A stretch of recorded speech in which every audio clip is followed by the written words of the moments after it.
सुबह होने को थी, पर सूरज अभी निकला नहीं था।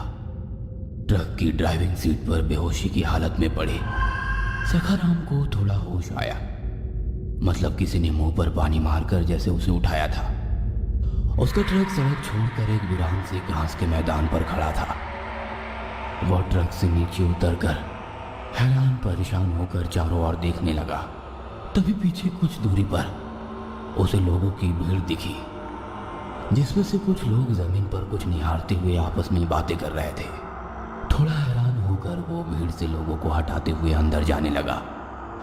लोगों के चेहरे पर दहशत का माहौल था। सब एक दूसरे की तरफ देखकर हैरानी से बात कर रहे थे। उसने देखा तो जमीन पर उसी के ट्रक के टायर के निशान थे, पर एक जगह खूब सारा कीचड़ फैला हुआ था। तभी भीड़ से किसी ने कहा, ये देखो, यही ट्रक चला रहा था। सखाराम ने उसकी बातों पर ध्यान नहीं दिया और तभी कीचड़ के अंदर उसे एक इंसानी हाथ दिखा, जो खून और कीचड़ से लदा हुआ था। उसने जरा ध्यान से देखा और एक सदमे से जैसे उसके पैरों के नीचे से जमीन खिसक गई। जमीन पर कीचड़ में किसी की लाश थी। कीचड़ की वजह से पहचान में ना आने वाली उस लाश को देखकर सखाराम जैसे चक्कर खाकर गिर गए और उनके कानों में उनके ट्रक के क्लीनर सुनील की आवाज गूंजने लगी, जो कल रात वो डर के मारे बोल रहा था। अन्ना, ट्रक के सामने कोई आया था क्या? बोलो ना, आपने किसी को ट्रक से कुचला है क्या? अन्ना, मुझे बहुत डर लग रहा है। कल रात की सुनील की वो आवाज अब सखाराम के कानों में गूंजती। वो आवाज कम होने लगी। आंखें खोली तो वो लोगों से घिरे थे। सखाराम के कानों पर पड़ने वाली लोगों की वो बातें और आवाजें धीरे धीरे कम होने लगी। उसे आवाज आ रही थी तो सिर्फ एम्बुलेंस के सायरन की। वो आवाज सुनकर मानो जैसे उसका दिमाग सुन्न पड़ने लगा। वो जमीन पर पड़ा था और उसके चारों तरफ खड़ी लोग उसकी तरफ देखकर हैरानी से आपस में कुछ बोल रहे थे, पर उनकी आवाज नहीं आ रही थी। सखाराम अपनी चौड़ी आंखों से लोगों के हिलने वाले होठों को देख रहा था। धीरे धीरे सब कुछ जैसे धुंधला सा नजर आने लगा। तभी कुछ लोगों ने उसे उठाकर एम्बुलेंस के स्ट्रेचर पर लिटाकर अंदर डाल दिया। कानों में एम्बुलेंस के सायरन की लगातार घूमती आवाजों के साथ बीती रात घटी भयानक घटनाओं का सारा सिलसिला उसके नजरों के सामने आने लगा। डर की वजह से रंग उड़ा हुआ चेहरा, कांपते हुए लफ्ज, डरी सहमी नजर, सब कुछ। बीती रात के 2 बज चुके थे। रात के काले घने अंधेरे में किसी काले सांप की तरह दिखने वाली सुनसान सड़क से माल से खचाखच बड़ा ट्रक गुजर रहा था। रास्ते की दोनों तरफ खड़े बरगद की पेड़ की लंबी झुकती हुई शाखाएं जमीन तक पहुंच रही थी। शाखाओं के बीच में उल्टा लटकने वाली चमगादड़ों का झुंड देखकर कुछ अजीब सा लग रहा था। उन्हीं चमगादड़ों में से एकाएक चमगादड़ ट्रक के कांच के सामने से झटके से गुजर जाते हैं, पर लॉरी के ड्राइवर सखाराम को इन सब की जैसी आदत सी हो गई थी। इन खौफनाक अंधेरे में एक गाने की आवाज कानों में गूंज रही थी। ट्रक के अंदर लगाए रेडियो एफएम पर एक प्यारा सा गाना लगा था। रात के गहरे सन्नाटे के बीच कानों पर पड़ती वो सुरीली आवाज की वजह से ड्राइवर को नींद नहीं आ रही थी, जिसकी वजह से वह अच्छी तरह से ड्राइविंग कर पा रहे थे। गाड़ी तेज भागने के लिए उन्होंने गाड़ी को गियर में डाला और गाड़ी ने फिर से तेज रफ्तार पकड़ ली। ड्राइवर साइड की खुली छोटी सी खिड़की से भीतर आती ठंडी हवाओं के झोंके जैसे मन को ताजगी दे रहे थे। उसी ठंडी हवाओं के झोंकों की वजह से ट्रक के क्लीनर को गहरी नींद लगी थी। बाईं तरफ की लकड़ी के बेड पर वो इत्मीनान से सोया हुआ था। सड़क पूरी तरह से सुनसान होने के कारण अब ट्रक ने 70-75 का स्पीड पार कर लिया था। क्योंकि कल दशहरा था, सुबह गाड़ी में लदा सामान खाली करने के बाद गाड़ी सीधे रमेश के सर्विस सेंटर पर ले जाकर गाड़ी को अच्छी तरह से सर्विसिंग करके सीधे घर की ओर ले जाकर नहा धोआ कर नए कपड़े पहन के गाड़ी की पूजा करके सिर पर कोल्हापुरी फेटा बांधकर गाड़ी को नारियल चढ़ा के मुंह में बनारसी पान चबाते गांव में घूमकर लोगों से मिलने की उसकी योजना थी। कुछ दिन पहले उसकी बेटी की शादी हुई थी। कल बेटी और दामाद दोनों दशहरे का त्योहार मनाने आने वाले थे। सखाराम महाराष्ट्र के कोल्हापुर का पहलवान बंदा, मतलब उन्हें बचपन से ही पहलवानी का शौक था। 6 फीट की हाइट, काले घुमावदार मूछे और बड़ी हुई दाढ़ी, जिसकी वजह से उनमें एक अलग ही छाप थी। बदन पर हमेशा सफेद कपड़े पर ड्राइविंग करते वक्त शर्ट हमेशा किसी कोने में रखी दिखाई देती थी। मुंह में हमेशा बनारसी पान की लाली, अभी भी उनके मुंह में बनारस का पानी था। अपने ट्रक की खुली खिड़की से पान की पिचकारी बाहर मारते हुए उन्होंने ट्रक के केबिन के अंदर आराम से सोए हुए सुनील की तरफ देखते हुए कहा, ए सुनील, जब देखो दिन रात सोता रहता है, उठ जा। अरे मुझे बहुत बोर लग रहा है।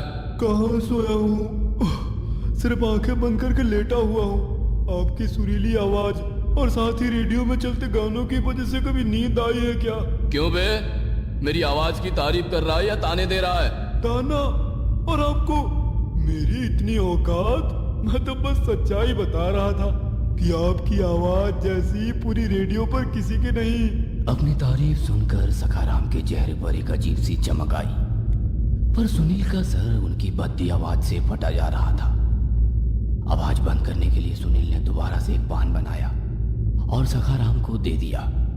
खुश होते हुए सखाराम बोले, यार तू मेरा इतना ख्याल रखता है ना, जितना मेरी घरवाली भी मेरा ख्याल नहीं रखती। और सखाराम ने वह पान अपने मुंह में डाल दिया। अब सिर्फ गानों की हल्की सी आवाज सुनील की कानों में गूंज रही थी। ट्रक की एक तरफ के कांच के पास बैठे सुनील की नजरें काले अंधेरे को चिरती हेडलाइट की रोशनी में गड़ी थी। सड़क की दोनों तरफ दिखने वाली घनी झाड़ियां अब कुछ कम होती हुई दिखाई देने लगी। कुछ ही देर में उनका ट्रक एक वीरान सी जगह से गुजरने लगा। सड़क कच्ची होने के कारण ट्रक के पहियों से उठने वाला धूल का बादल हवा में एक लकीर सा बना रहा था। सड़क काफी कच्ची होने के कारण ट्रक का स्पीड भी काफी कम था। सड़क के दोनों तरफ दूर दूर तक हरी घास का मैदान नजर आ रहा था। चारों ओर फैली रात के घने काले अंधेरे को चीरते हुए गाड़ी के हेडलाइट में दिखाई देने वाला वो लंबा दूर दूर तक फैला घास का मैदान खत्म होने का नाम ही नहीं ले रहा था।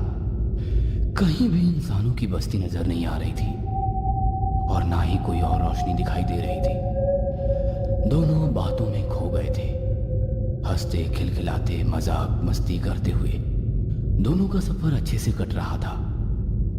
आने वाली अनहोनी से दोनों पूरी तरह से अनजान थे। सखाराम की नजरें लोहे के कांच से बाहर ही थी और सुनील अपने रेडियो की फ्रीक्वेंसी सेट करने में लगा था कि जब एक दूसरी गाड़ी का स्टीयरिंग पूरी ताकत से मोड़ते हुए सखाराम ने गाड़ी की ब्रेक लगाए। एक लॉरी के पहिए कुछ फीट तक कच्ची सड़क की मिट्टी और भूर भूरे रेत के ऊपर से खर खर इस तरह की आवाज करते हुए घसीट कर आखिर तक गए। झटका इतना असरदार था कि सुनील ने रेडियो के साथ गाड़ी के सामने वाली कांच से टकराया, पर कांच टूटा नहीं। एक जोर की आवाज के साथ ट्रक एक जगह रुक गया। ट्रक का इंजन अभी भी शुरू था। घर घर आवाज करते हुए ट्रक का इंजन लगातार वाइब्रेट कर रहा था। सुनील ने खुद को संभालते हुए सखाराम की तरफ देखा। डर के मारे उनका चेहरा सफेद पड़ चुका था। दहशत भरी आंखों से सखाराम की तरफ देखते हुए सुनील ने पूछा, अन्ना, अन्ना, क्या हुआ? नींद आ रही है क्या? या आपने किसी को ठोक दिया? डर के कारण सखाराम के दिल की धड़कन तेज हो गई थी। कुछ ही सेकंड में उनका गला पूरी तरह से सूख गया था। अपनी खुली आंखों से वो सामने वाली कांच से दूर तक नजर आने वाली सड़क को देख रहे थे। अन्ना, आप बोलते क्यों नहीं? क्या हुआ? नींद आ रही है क्या आपको?